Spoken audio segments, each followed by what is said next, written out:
Hello and welcome to this week's PC Talk. We've switched on, and this week we're going to be discussing AMD and Intel teaming up and what that means for NVIDIA. So Riddle and Mike here, and we'll start with Riddle's thoughts. It's a really interesting kind of concept with AMD and Intel being so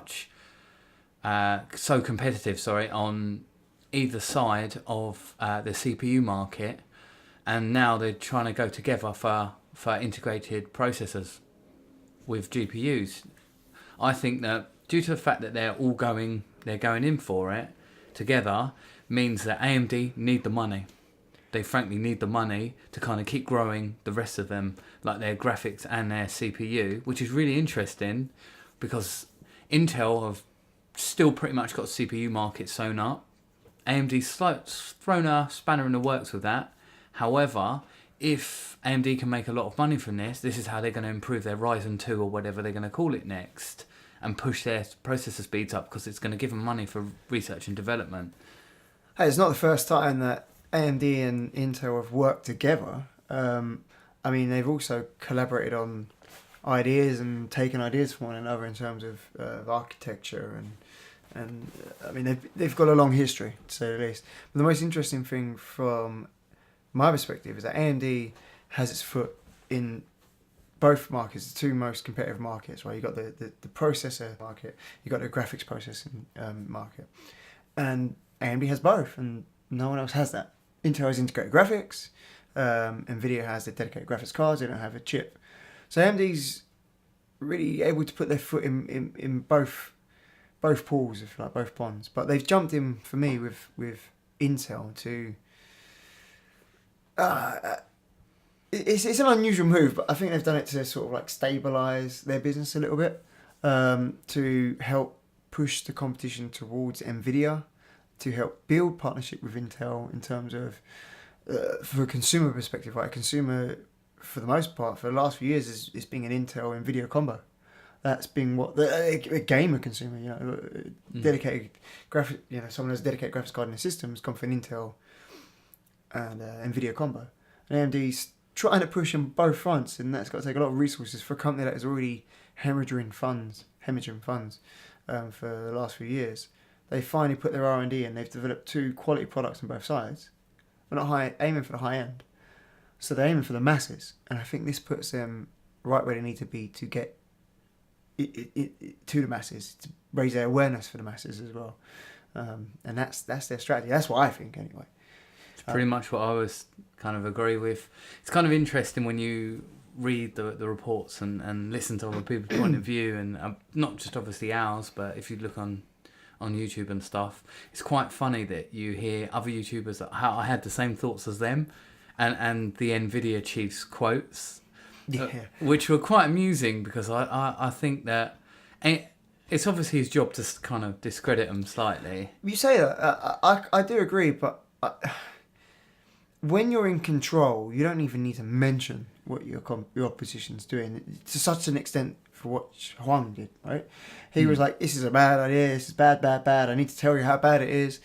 I think he doesn't like the idea. I think it's a bit of a concern for him. And then obviously Intel have taken top AMD the architecture designer for the graphics cards.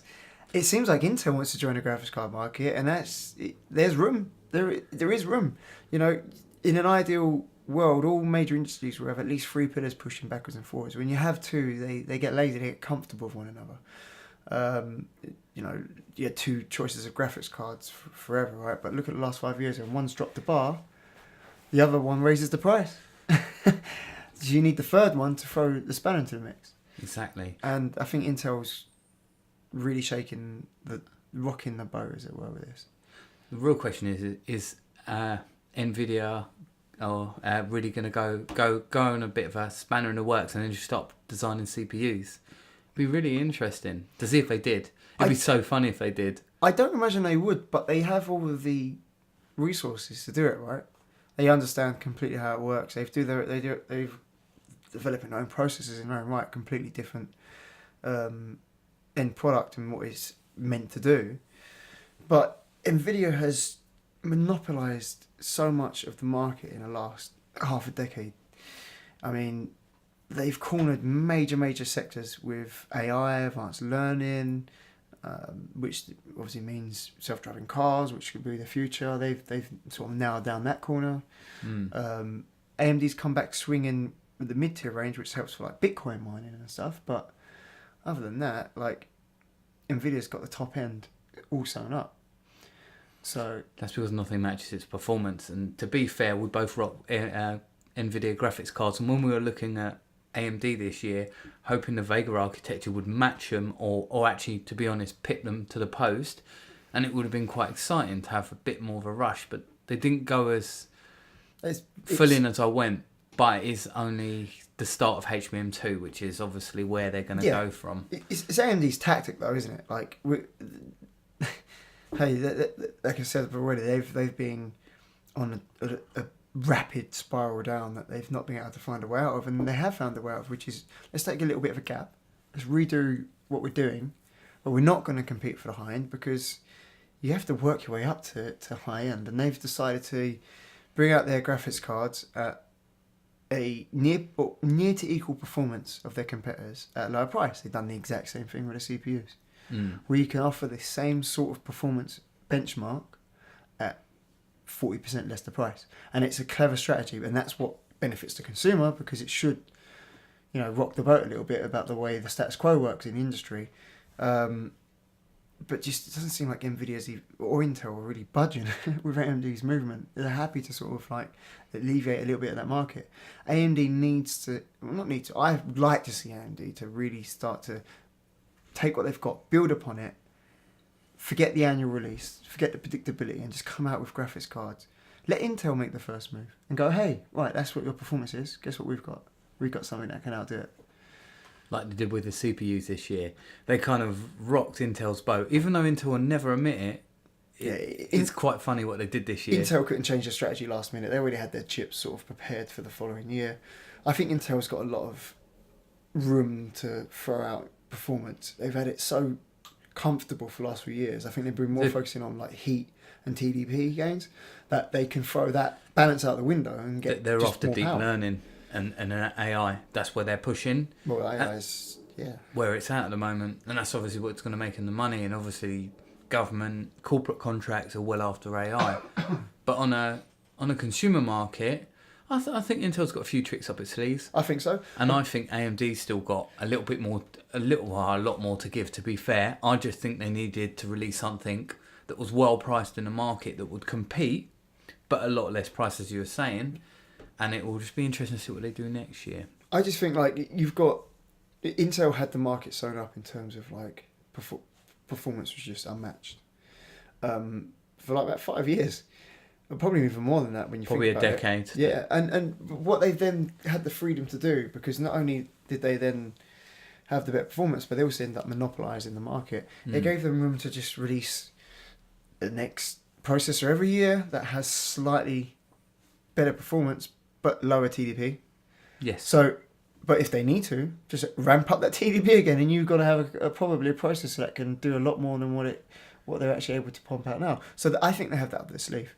I reckon if it comes down to it, they can whack out a powerful processor. And in a nutshell, I think AMD is making moves to solidify its relevance, and it's the right moves. That's my opinion. Nice, good move by them. I think it's... Can't we tell?